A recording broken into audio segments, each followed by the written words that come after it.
Pumasa na ang 925 ka mga estudyante sa alternative learning system ato sa gipahigayong elementary graduation ug junior high school moving up ceremony nga gipahitabo sa Panabo City Gymnasium. 104 niini ang nakalampos sa elementarya ug 821 ang mimarcha alang sa junior high school para sa tuig 2023 hangtod 2024. Dili masukod ang kalipay sa mga ginikanan, kapikas sa kinabuhi ug mga pamilya sa mga estudyante tungod sila nakakabot sa maong level sa edukasyon. Ang seremonya sa dunay temang Kabataang Pilipino para sa matatag na kinabukasan ng bagong Pilipinas. Isip representante usab ni City Mayor Jose E. Relampagos, itambong si Executive Secretary Josie Mary G. Relampagos.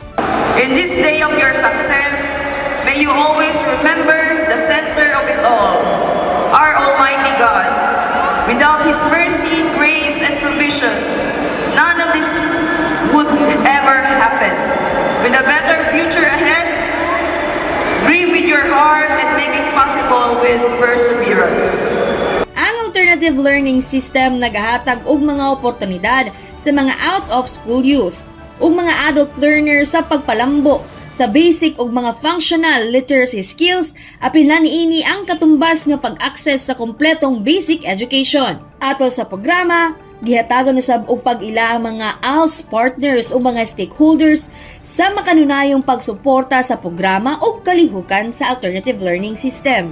Anausab ang presensya ni Schools Division Superintendent Jinky B. Furman, RO 11, ALS Focal Person Dr. Maricel S. Langahig, Curriculum Implementation Division Chief Januaria E. Yamota, Division ALS Focal Jamie C. Carlong, Deputy Officials, Barangay Officials, stakeholders o mga bisita aron padayag ang ilang dakong suporta sa mga estudyante. Kauban sa kamera si Louie Panagsagan, kini si Team Acevedo, gikan sa City Information Office Broadcast Services. Alang sa Frontline News Panabo, importante, inform.